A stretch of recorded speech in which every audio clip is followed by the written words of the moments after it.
Hello and welcome back to Up the Villa. Welcome to Transfer Hub, your home of Aston Villa's transfer news, links, rumours, noise, incomings, outgoings, murmurings, and Monchi interviews. Monchi has spoken and Monchi has done an interview. He's done it for a Spanish radio station, I believe, and he's been speaking about Aston Villa and Aston Villa players. Most importantly, Emi Martinez he has been speaking about as well. So we're going to go into what he said. He said some quite important things, really. We'll try and go through it. But more importantly, I want you guys at home to tell me what you make of what has been said. So we are around 10 subscribers away from 25k. So one of you out there now is going to be our 25,000 subscriber today, right? So brilliant. So we're going to go through it. Smash the likes, comment your thoughts. Let's get stuck in to what has been said here then. So here's said Monchi. The story between Debu and Aston Villa must continue. That's my wish. He's happy and content, but I'm not in his head. So that is so important there. I mean, he's basically saying he wants Emi Martinez to stay. That's the only way I can look at it. The story between Debu and Aston Villa must continue. That's my wish. So as far as Monchi's concerned, he wants him to stay. He then goes on to say, but I'm not in his head. So I think that's pretty clear there that Monchi and Emery want Emi Martinez to stay. And does it seem like it's on Martinez? If he's saying I'm not in his head, my wish is for him to stay. He then spoke about the tears and he said, I was with Unai and Damien, and when we returned to the locker room, the fans asked me about Debu's tears. I said maybe that they were tears of joy, but they told me that they were tears of sadness. My wish is for him to stay here. He's happy and content here. He has a tremendous winning genes and he transmits them to the locker room. We haven't received any offers for him. So it's brilliant to hear him talking about this situation because there is a lot of noise, there's a lot of rumours, and don't get me wrong, like a bid can change everything. Like if someone bids, then the whole process could look completely different. But I think hearing that kind of feels kind of good. Do we agree? Do we disagree? How are we feeling about it? We then go on to talk about Rashford. So Emery has been able to bring out the best in Rashford, and Unai is number one for that. He's a player with top-notch elite ability. We haven't lost hope. He has a significant connection with the club and Unai. So again, positive vibes around Rashford. It looks like, and I've thought this all along, that if we can sign him, we will. The connection with Unai and Rashford is very, very good.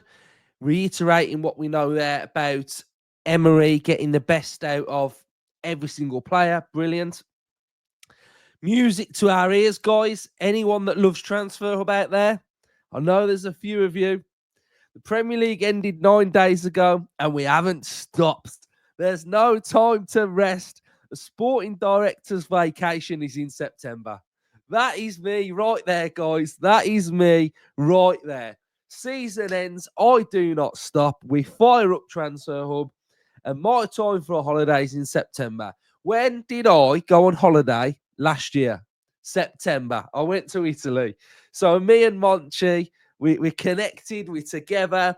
The work ethic is there. We put everything into it. And we rest in September. Absolutely love that from you, Monchi. We've then got an update on Barrenchea. Barrenchea has had a great season at Valencia and is a player followed by many clubs. We have to see what Unai Emery wants since we have many players in that position. So again, not ruling out a sale, not ruling out him not him staying here. So I think that's good. because for me, within this Barrenchea landscape, it's important that Emery gets a second look. It's important that he gets to see him, give him his second look, and make his mind up. We've got the data of how he's been performing. We can all see how good he's been at Valencia. Now Emery needs to have another look, final look, and make that decision. Does he stay? Is he good enough to stay? Has he got attributes that this squad currently don't have? If he has, then maybe look to move a central midfielder on and keep Barrenchea. Who knows? Or if you feel like what we've currently got is good enough, then and he can't fit in, then someone will have to leave.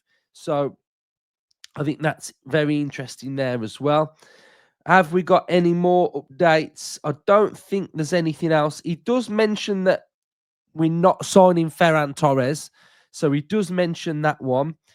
He does kind of allude to that we've got to sort stuff out by June 30th. So again, where I'm looking at things, it doesn't really seem like it's as bad as last year. And he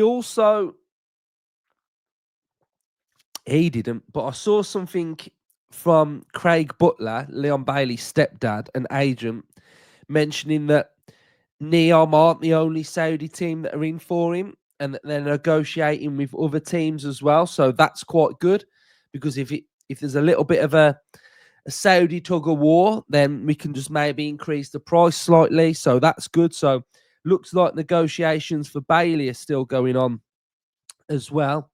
And there's been a little bit of an interesting article on the Times Sport regarding Aston Villa in Europe. And I feel like what we're gathering pace now is that the European PSR is the one that Villa are trying to really navigate, because that one goes upon wages and your wage bill ratio. And as is really high, and I think it's got to get down to certain percentages. So Barcelona face sanctions for a second consecutive year of financial rule breaches, potentially including a reduced Champions League squad or points deduction. Chelsea, Aston Villa, first-time offenders will face financial penalties. UEFA will confirm details this month. So for Villa, we did break the rules last year in Europe because we did go over the wage bill ratio.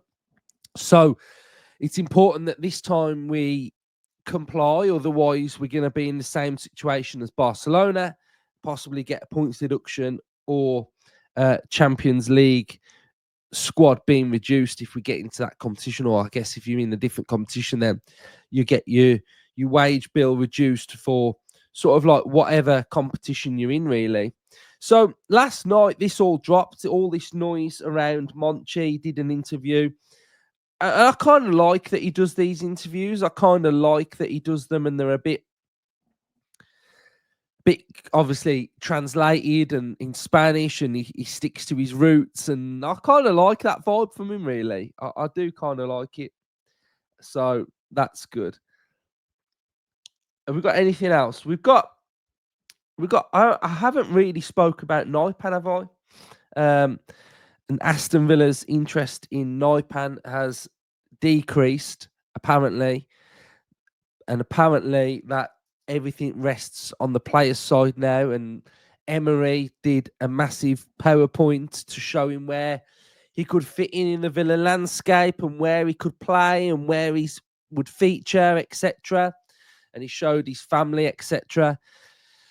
And then there was rumours that Rosenborg, it's still in their hands as no one's met their requirements to sell. So I think I'm pretty relaxed on it, really. I think obviously Aston Villa would really like Nipan, and I imagine that we've done physically everything possibly that we can do to try and get him. You know, Emery shows you a portfolio of where you're going to fit in with Aston Villa and Europe and playing game times. And if you feel like that's not adequate for you, then unfortunately, it's not the place for you, because this club can offer, you know, game time. It can offer development. It can offer such a great development under Emery. If I'm a young player, if I'm a young player, I'm thinking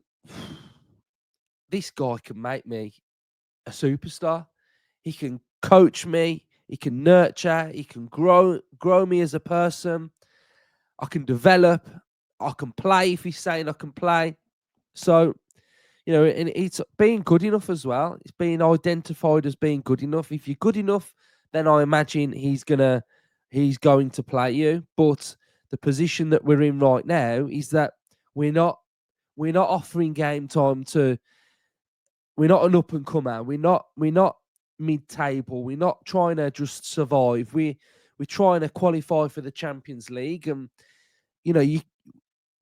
we can't just give game time to young players for the sake of it. There's a lot at stake, and I guess that's what we've seen from Garcia and Nedeljkovic and Bogard. That the standard, the level that we've got to be at is massive. So you've got to reach that level and be able to compete, really. So I think it is important. It is interesting. It's important that we do have younger players because we can grow them as players. But I just stick by the whole thing of, if you're good enough, you'll play, and if Emery thinks you're good enough, then you'll play. If not, you won't. So Nipan is one that I would really like.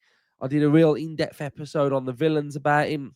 I'll actually tag it onto the end of this one, so you can watch it if you want to watch it. We went really in-depth with it, so it is a good one. So there's your updates. Maybe back today if there's something big that drops, maybe not. But I just want to say thanks to everyone that's been watching. Like, you've absolutely smashed it. And me and Earl, we did something new yesterday. We did this episode of a database of right backs, and it just exploded. It just went done so well. So we're going to continue that. We're going to do one on a right winger now. Probably do that for next week, and just offer something different, a different look and different feel. And yeah, I'm really, really enjoying that type of content at the minute as well. And I am enjoying this type of content as well. But I like doing other types of content as well. So cheers, everyone. Hopefully it's sunny outside there. Spring in your step. Monchi spoke about Emi Martinez, so hopefully I've took it in the right way and it's positive, and hopefully you have as well. So be interesting to see what the comments say. Probably look on in about half an hour and everyone's saying, nah, don't believe it. Don't believe it, he's going. And then we're back to he's going. But if that's what you think, then comment it. But I think it might be quite good, maybe. Positive news. Who knows? Right, up the Villa.